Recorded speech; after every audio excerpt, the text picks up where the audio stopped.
The Bilt 2.0 card launch is probably the messiest credit card launch I've ever seen in my life, but this video is not to deep dive into which card you should get, but just to walk you through the transition process as an existing Bilt 1.0 user, how to select your next card. If you're an existing Bilt cardholder, you have until January 30th, not 31st, to make your decision whether to change to one of Bilt's new 2.0 cards, or you can choose to just cancel your card altogether. Otherwise, if you choose to do nothing, your account will automatically be converted to the Wells Fargo autograph card.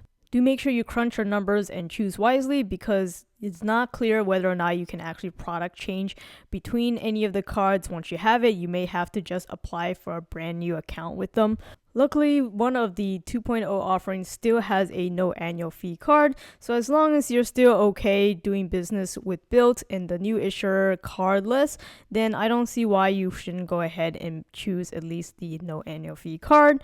My thought process in deciding to go with the no annual fee 2.0 card is so that I can continue to pay my rent without a transaction fee, and maybe eventually when I buy a house, my mortgage also without a transaction fee.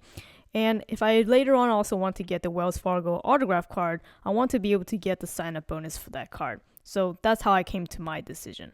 The other two cards for the 2.0 have annual fees, so you really have to do the math if it makes sense for your case to choose them. If you've been following my channel, you know that I don't like to give reviews of credit cards unless I actually own them for a period of time. So without owning the cards, I think it's too early for me to give you a judgment or recommendation on any other card. So let's jump into how to convert your card. The process starts with either in the Bilt app, or you can also do this on their website.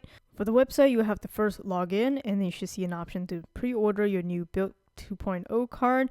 And there should be a little pop-up on the bottom that says that you can apply for this card with no hard inquiry to your report. And then at this point, you just need to log in again for some reason. And then you'll be greeted with the 3 card options. This is where you can deep dive into all the features and terms and conditions further if you need to. You can check out the offer details, the guide to benefits, the rates and fees.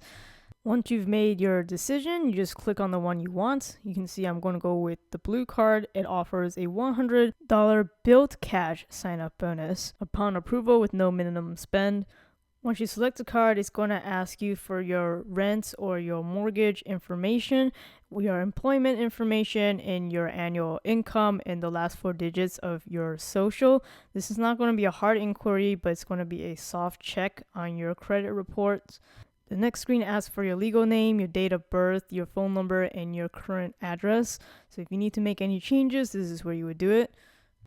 Final screen before you get your decision is the terms and the rates. There's actually an introductory rate of 10% for the first year, and then the more higher variable rate after that.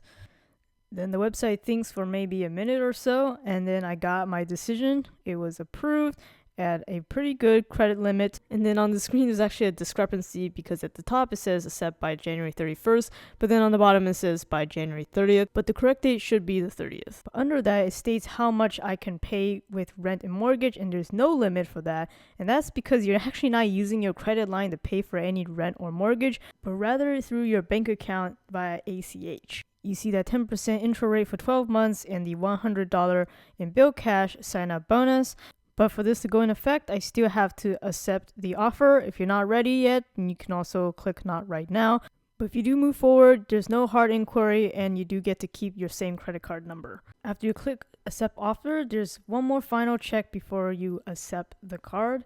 It's just a warning that any pending transactions will be moved to your new card, and the new card will likely have a different rates and also different terms. A little bit more thinking, and then bam, here it is. It says welcome to the new Bilt Blue card. The turnover date is February 7th, so you can use your existing card until February 6th. And now you also get the opportunity to add any authorized users. Now it's asking if you want to keep your existing credit line open. If you do choose so, it's going to convert to a new credit card number, and it's going to be a Wells Fargo autograph card. Or if you don't want to, you just want to open that new Bilt 2.0 card, you can choose to close it. For For me, I still want the opportunity to get the autographs sign up bonus later on, so I'm closing it now for the opportunity to maybe open it later. So again, the account will close then on February 7th. If you want to choose a different closing date, you just need to contact Wells Fargo. Next is letting you know what will happen to your balance if you carry any. If you pay your card off every month, then you don't have to worry about this. But if you do carry a balance, it's going to now be subject to the new rate on your new card. Any balance held up to February 6th will be transferred to the new card. And then if you had chosen to keep your existing line open and it converts to the autograph card, then any additional balance incurred on February 7th and later will stay on the autograph card.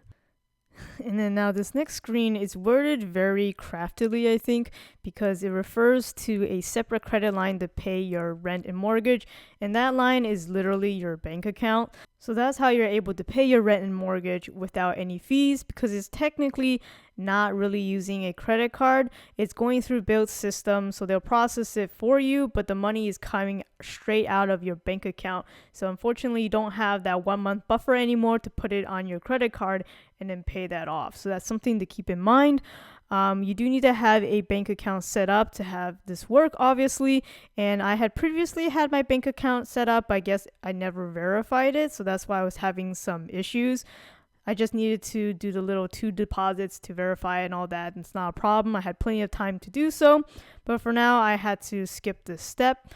And then that's it. I just need to wait until I get my card in the mail and be able to start using it February 7th. With the decision made, I can see that the countdown to when the card will be available is there in my account. And I also got an approval confirmation email. As usual, I'll be doing a separate unboxing and review video of this new card. So if you aren't already, make sure you subscribe to the channel. I hope you found this video helpful. Give it a like if you did. Thank you for watching.